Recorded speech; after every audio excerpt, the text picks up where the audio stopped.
हम जब जेल भरो तहरीक शुरू करेंगे तो पाकिस्तान की जेलें कम पड़ जाएंगी, मगर पाकिस्तान तहरीक इंसाफ के जो कारकुनान है ना तो उनके नंबर्स कम होंगे और ना उनका जज्बा कम होगा। आपको भी पता है कि कानून के मुताबिक जब आपने कोई जुर्म नहीं किया हो तो आप गिरफ्तारी नहीं दे सकते, तो आप किस तरह से पुलिस को मजबूर करेंगे, किस तरह से हुकूमत को मजबूर करेंगे कि वो आपको गिरफ्तार करें? आजकल गद्दारी का फैशन चला हुआ है, तो आप हम पे भी को गद्दारी का मुकदमा जो भी करना चाहते हैं, सारे सरकार में मुदाखलत का देना चाहते हो, जिस तरह भी आप करना चाहते हो कर लो। अब हम इन थानों से या जेलों से नहीं जाएंगे जब तक आप हमें गिरफ्तार नहीं करेंगे। फैसलाबाद पूरा बंद पड़ा है और जब ये बेरोजगार लोग सड़कों पे आएंगे क्राइम बढ़ेगा, और क्राइम बढ़ा हुआ है। वो पूरे सिस्टम का मजाक उड़ा के बाहर बैठा हुआ है। गारंटी जिसने दी थी वो गारंटोर साहब आज हमारे वजीर आजम है, और उसके बाद एक तमाशा है इस मुल्क में। बिस्मिल्लाहिर्रहमानिर्रहीम, अस्सलाम वालेकुम नाज़रीन, आप देख रहे हैं रिपब्लिक न्यूज़ और मैं हूं अस्मा गोल। नाज़रीन, कुछ महीनों से पाकिस्तान में सियासी पारा अरूज पर है। आजकल बच्चे बच्चे के मुंह पर सियासी बातें हैं। हाल ही में पाकिस्तान तहरीक इंसाफ के चेयरमैन इमरान खान साहब ने जेल भरो तहरीक का ऐलान किया है। अब इस तहरीक का मकसद क्या है और इस तहरीक से पाकिस्तान तहरीक इंसाफ की पार्टी को क्या फ़ायदा होगा, बात करेंगे आज के इस प्रोग्राम में। इस वक्त हमारे साथ गुजरांवाला के टिकट होल्डर अली अशरफ मुगल साहब मौजूद हैं, उनसे हम बात करेंगे। अस्सलाम वालेकुम अली साहब। वालेकुम सलाम। पहले तो बहुत शुक्रिया, आपने हमें टाइम दिया। आपका शुक्रिया कि आपने मुझे मौका दिया बात करने का। अच्छा अली साहब, मुझे ये बताएं कि जेल भरो तहरीक का मकसद क्या है, इससे पाकिस्तान तहरीक इंसाफ को फ़ायदा क्या होगा? जब सबसे पहले तो आपने जिस तरह अपने इंट्रोडक्शन में कहा कि बच्चे बच्चे को है कि इलेक्शन का, बच्चे बच्चे के मुंह पे असल बात जो है वो ये है कि ये 12 जमातें महंगाई को ख़त्म करने के लिए आई थी। जब ये ऑपोजिशन में थी तो तब ये सारे कभी रैलीज निकाल रहे थे, कभी कुछ कर रहे थे, कभी 2 रुपए जिस दिन पेट्रोल महंगा होता था उस दिन सारे बिलावल, मौलाना फजल रहमान, मरियम और हमजा भी 2 दिन आके गुजरांवाला बैठे रहे इस महंगाई के खिलाफ। तो हर बच्चे बच्चे के मुंह पे ये बात है कि आज महंगाई अपने अरूज पे है और आइंदा आने वाले दिनों में ये मजीद बढ़ती नजर आ रही है जो इनकी वो है। तो इनकी क्रेडिबिलिटी तो नेचुरली पूरी दुनिया में नहीं है। तो इसलिए अब तमाम लोग इस बात को देख रहे हैं कि ये तमाम जिस दिन इलेक्शन का अनाउंस होगा उस दिन आप देखिएगा कि वोटर का क्या गम गुस्सा इनके खिलाफ इंशाल्लाह ताला निकलेगा। लेकिन जेल भरो तहरीक का इस चीज से क्या है? अच्छा, जेल भरो तहरीक जो है वो बेसिकली ये जो कर रहे हैं ये उच्च हथकंडे अपना रहे हैं जगह जगह। मतलब आपने देखा आजम स्वाति जैसे बंदे को पकड़ा गया, अब उनको शौकत तरीन को पकड़ना चाह रहे हैं। तो खान साहब ने कहा है कि अगर आपको जेलें भरने का इतना शौक है तो इंशाल्लाह हम जब जेल भरो तहरीक शुरू करेंगे तो पाकिस्तान की जेलें कम पड़ जाएंगी, मगर पाकिस्तान के जो पाकिस्तान तहरीक इंसाफ के जो कारकुनान है ना तो उनके नंबर्स कम होंगे और ना उनका जज्बा कम होगा। तो इनका इंशाल्लाह ताला हम बहुत जल्दी ये शौक भी पूरा कर देंगे कि ये जो पीटीआई वालों को पकड़ना चाहते हैं ना, तो ये भी शौक इनका पूरा हो जाएगा। आपको ऊपर से क्या हिदायत जारी की गई है पार्टी कायदीन की जानिब से कि किस तरह से जेल भरो तहरीक का जो है आगाज किया जाएगा, कौन पहले गिरफ्तारी देगा? अच्छा, इसमें फेज वाइज हुआ है। सबसे पहले लाहौर है और इतवार वाला दिन है जो वो गुजरांवाला का है। तो गुजरांवाला में इंशाल्लाह सबसे पहले मेरा ख्याल है कि हम लीडरशिप ने अपने आप को पेश करना है और इसमें हमें कोई आर नहीं। तो जिस दिन भी खान साहब के फाइनल कॉल अभी इतवार के दिन का, नेक्स्ट फ्राइडे, आज हम संडे में बैठे, नेक्स्ट संडे को तो इंशाल्लाह हम तमाम लीडरशिप अपनी गिरफ्तारियां देंगे और कारकुनान भी इसी तरह जौक दर जौक गिरफ्तारियां देंगे।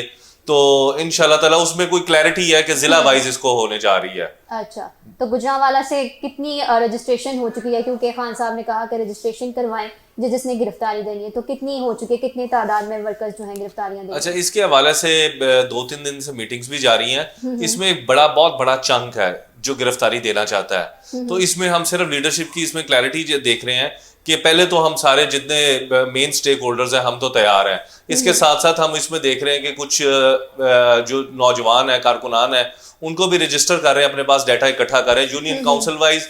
और टाउन्स में हमारा जो तंजीमी ढांचा है वो इस तरह टाउन्स और यूनियन काउंसिल्स में। तो ऑलरेडी उनके पास रजिस्ट्रेशन होना शुरू हो गई है और ये पिछले आज से नहीं, ये 15-20 दिन से हो रही है। तो एक अच्छा डाटा इकट्ठा हो चुका है जिसमें लोगों ने अपना नाम, आईडी कार्ड, अपना रहायश और फोन नंबर्स जमा करवाए हैं। तो जिस दिन भी ये होगा हम यूनियन काउंसिल वाइज, अगर पहले दिन हमें जिस तरह फॉर एग्जांपल टारगेट मिलता है कि 1000 बंदे ने पर यूनियन काउंसिल होना है तो 1000 हो जाएगा।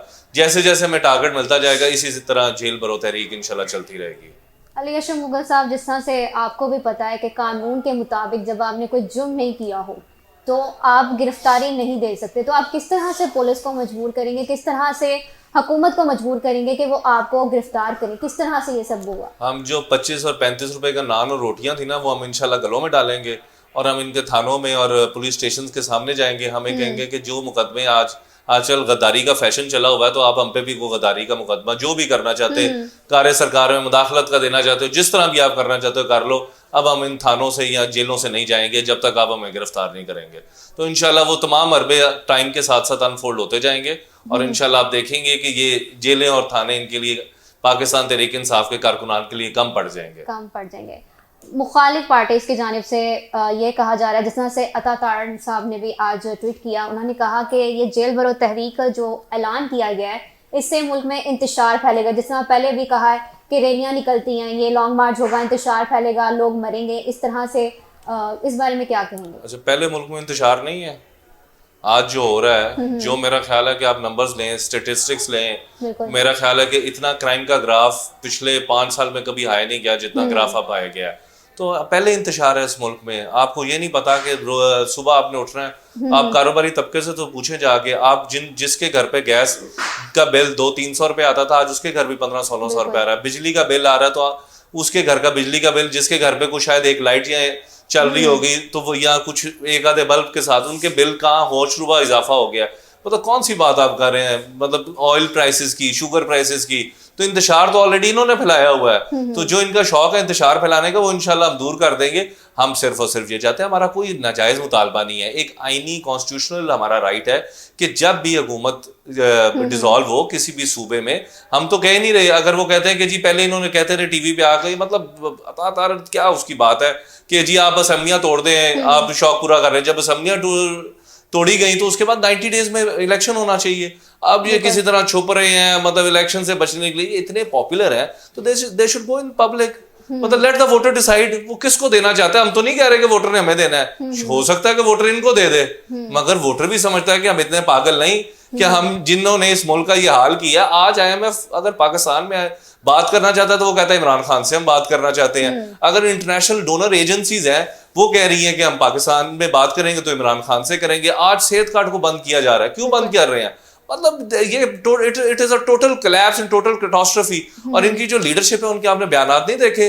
हमारे इंतशार को छोड़ दें, अवाम के इंतशार को छोड़ दें, आपस में तो तय कर लें कि यार मियाँ बीवी ने क्या बात करनी है, वजीर दिफा ने क्या बात करनी है, आपका मुफ्ता इस्माइल और बात कर रहा है, शायद आकान अब्बासी और बात कर रहा है। तो पहले तो ये आपस में तय कर लें कि कौन से घर ने सियासत करनी है।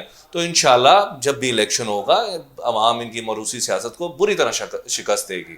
अच्छा अली साहब, आपने थोड़ी देर पहले जिक्र किया कि गुजरांवाला की लीडरशिप जो है वो पहले गिरफ्तारी देंगी। हाल ही ये गुज़श्ता दिन जब डॉक्टर यास्मीन राशिद साहिबा आई हुई थी, उन्होंने हल्फ लिया जी। तो कुछ कायदीन की जानिब से हल्फ नहीं लिया गया, हाथ नहीं उठाए गए। तो ये एक गलती से हुआ था सारा कुछ या फिर जानबूझ के इरादतन ये किया गया? पहली बात यह है कि मीडिया को चाहिए होता है मसाला आइटम्स।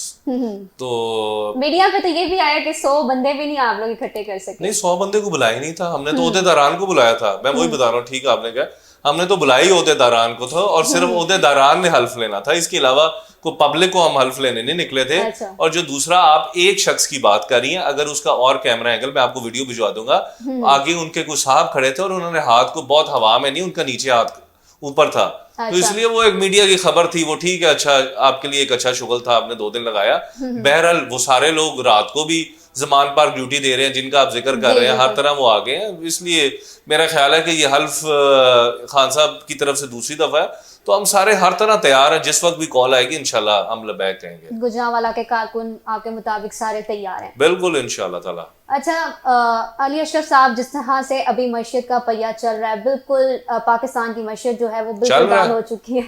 कि बंद है, बंद कह सकते हैं, जो कह नहीं सकते यही बंद है। हाँ जी बिल्कुल, मुल्क में डिफॉल्ट हो चुका हुआ है और इम्पोर्ट एक्सपोर्ट जो है वो बंद हो गई। कारोबारी हजरात जो है काफी ज्यादा परेशान है।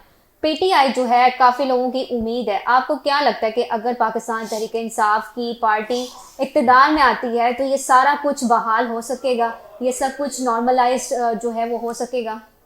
जब पहली बात तो ये है कि PTI का जो जितनी भी लीडरशिप और जितनी भी पॉलिसीज थी, आप PTI के साथ, I will be honest to you, PTI के साथ इंतजामी तौर पे तो कर सकते हैं कि आप इख्तलाफ कर सकते हैं कि वो 4 साल में ऐसे हुआ, इंतजामी तौर पे ये ठीक नहीं हुआ, वो हुआ, मगर मुल्क की डायरेक्शन ठीक थी। जो मुल्क के नंबर्स थे, आपने अगर अपना कोई ब्लड काउंट करवाना है तो फिर आपको पता चलना है कि मेरा कोलेस्ट्रॉल इतना आया है, शुगर इतनी आई है, वो नंबर से आप तय करेंगे ना। तो उस वक्त के जो नंबर थे और आज के जो नंबर्स हैं उनमें जमीन आसमान का फर्क है। और पीटीआई की जो डायरेक्शन थी वो एक सेल्फलेस डायरेक्शन थी, वो इस कौम के लिए डायरेक्शन थी और उसका नतीजा भी लोगों ने देखा। आज फॉरेन रिजर्व्स कहाँ पे हैं? ये क्या ऐसा हुआ कि ये 6 महीने में कि इनके फॉरेन रिजर्व हम $2.5 अरब पे बैठे हुए हैं। मतलब आप रोज बात करते हैं हमने इंडिया से लड़ना है, आपने इंडिया से लड़ना कैसे है? उनके रिजर्व्स आपने देखे और अपने रिजर्व्स देखे हैं। तो let's be honest to each other. और ये जो रोज ये अतात आरा टाइप जो लोग हैं, ये तमाशबीन इसलिए टीवी पे आते हैं कि लोगों का ध्यान हट जाए महंगाई से। टीवी जिस तरह चल रहे हैं, कोई टॉक शो बात भी नहीं कर रहा। आज मेरे ख्याल है तमाम चैनल्स खामोश हैं, सिर्फ और सिर्फ एक नया इशू क्रिएट किया जाता है रोज। ये एक मीडिया मैनेज हो रहा है कि नया इशू क्रिएट करेंगे तो लोगों का महंगाई की तरफ से ध्यान हटेगा।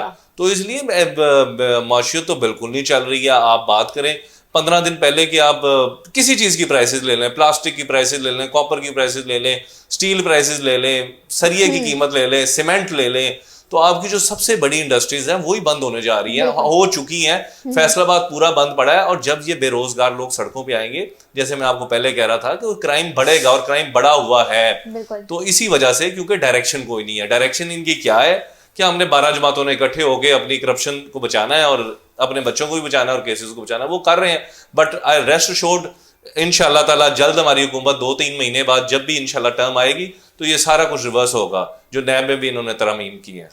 अच्छा, मुखालिफ पार्टीज की जानिब से ये बार बार कहा जाता है कि खान साहब अपनी गिरफ्तारी के डर से उन्होंने इस तहरीक का ऐलान किया, तो आप इस बारे में क्या कहेंगे? जो मुखालिफ ये बात करते हैं उन्हें को बिल्कुल आप सबसे पहले मियां नवाज शरीफ साहब को वापस बुलाएं, फिर हम आपसे बैठ के बात कर लेंगे किसने पहले गिरफ्तार होना है। तो आपका मुल्क का एक जो है वो पूरे सिस्टम का मजाक उड़ा के बाहर बैठा हुआ है। जो उसका गारंटी जिसने दी थी वो गारंटोर साहब आज हमारे वजीर आजम है। और उसके बाद एक तमाशा है इस मुल्क में कि वजीर आजम वो जो है जो बेनजीर बनना चाहती है मरीम साहिबा, वो क्या कर रही है? वो जमानत पे नहीं है। मतलब कौन से ऐसे केसेस की बात कर रही है? कौन चला रहा है केसेस? कौन लोगों को उठा रहा है? 4-4 दिन लोग गायब रहते हैं, किसी का पता नहीं चल रहा। तो ये क्या, it's a banana Republic of what? तो इसलिए पहले तो बुला लेना मियां नवाज शरीफ को बाहर से, वो जो भागा हुआ है चोर, तो उसको बुलाएं और बैठ के फिर बात हो जाएगी। अगर लीगल सिस्टम पे बात होनी चाहिए, बिल्कुल रिफॉर्म्स होने चाहिए, सबके लिए बराबर होना चाहिए। एक के लिए कानून ऐसा है कि वो बाहर जाएगा, दूसरा तरीकों पे होगा वो वजीर आजम बन जाएगा। एक उनकी शहजादी महारानी आई है बाहर से, वो जनाब बैठी हैं जमानत पे तकरीरें कर रही हैं जगह जगह जाके, उनके लिए कानून नहीं है, कानून सारा पीटीआई के लिए है। तो this should end, there should be an end to this. और इंशाल्लाह ताला जल्द आप देखेंगे कि रूल ऑफ लॉ की जीत होगी। अच्छा, आप मुझे ये बताएं कि खान साहब ने जिस तरह से पहले भी ऐलान किया कि लॉन्ग मार्च में, या फिर जिस तरह भी लॉन्ग मार्च 25 मई का जो था, उसके अंदर परफॉर्मेंस इतनी अच्छी नहीं गई गुजरांवाला की जानिब से, लेकिन जो बाद में लॉन्ग मार्च किया उसके अंदर परफॉर्मेंस अच्छी गई। लेकिन खान साहब का फिर से बयान अभी आया है कि गिरफ्तारियों में या रैलियों में अभी जिसकी परफॉर्मेंस अच्छी जाएगी उसको टिकट मिलेगी। तो आपको क्या लगता है? पहली बात है, टिकट की लालच क्या है? कोई लालच नहीं है, ना भी मिले तो क्या मसला अभी सोशल मीडिया पे काफी ज्यादा ये वायरल भी हुआ था कि फलां की टिकट कंफर्म, फलां की टिकट कंफर्म। अभी तो ऊपर से ऑर्डर्स नहीं आए ना। अच्छा, देखें इलेक्शन किसी भी वक्त हो सकता है, तो पार्टी ने अपना होमवर्क किया है, पहली बात यह। दूसरी बात है, टिकट कोई ऐसा हतमी वो नहीं है, टारगेट नहीं है। हम पीटीआई के वर्कर हैं, कारकुन हैं, कोई मसला नहीं है, हम खान के साथ हैं। और जमातें जो हैं वो सिर्फ और सिर्फ मेरे ख्याल टिकट्स के लिए नहीं, आपका जमात के साथ एक रोमानवी, मेरा ख्याल है रोमांटिक सा आपका प्यार होता है। और मेरा ख्याल है मेरा लगाव पीटीआई के साथ ऐसा ही है। मैंने बहुत सारी ऑफर्स को भी रिफ्यूज किया सिर्फ इसलिए कि मैं समझता हूँ कि जब मैं शीशा देखूंगा कम से कम मेरा लीडर जो है ना, मुझे शर्म नहीं आएगी कि मैं जरदारी या नवाज शरीफ का फॉलोअर हूँ। तो मेरे लिए ये सबसे बड़ा मेरा ये टारगेट है। मेरा ज़मीर मुतमिन है, मैं जहाँ खड़ा हूँ I am happy with it. तो इससे आगे मेरा कोई पर्सनल इंटरेस्ट नहीं है। जेल भरो तहरीक के हवाले से पब्लिक को मैसेज देना चाहिए। जेल भरो तहरीक के हवाले से मैं सिर्फ और सिर्फ एक ही रिक्वेस्ट करना चाहता हूँ कि अगर आज भी हम ना निकले, इमरान खान 12 जमातों और ऐसी इस्टेब्लिशमेंट और ऐसी ताकतों के आगे खड़ा है कि जिसमें उसको आपकी अवाम की लोगों की ज़रूरत है, तो मुझे उम्मीद है कि जितने भी लोग देख रहे हैं इंशाल्लाह ताला अवामी ताकत के साथ ये तमाम लोगों को बहाकर इंशाल्लाह ताला ये तहरीक ले जाएगी। नाज़रीन, इस वक्त हमारे साथ अली अशरफ मुगल साहब मौजूद हैं। उनका यही कहना है कि गुजरांवाला से पहले कायदीन गिरफ्तारी देंगे, फिर उसके बाद जो पीटीआई वर्कर्स हैं उनकी गिरफ्तारी का अमल जारी होगा। पुलिस को हम मजबूर करेंगे एहतजाज करके कि हमारी गिरफ्तारी अमल में लाई जाए, ताकि इससे साबित हो सके कि पीटीआई पर जो बार बार गिरफ्तारी के चार्जेस लगाए जाते हैं गद्दारी के, तो वो उसको कैंसिल कर सकें। मिलेंगे एक नए प्रोग्राम के साथ, तब तक के लिए दीजिए इजाज़त। अल्लाह हाफिज़।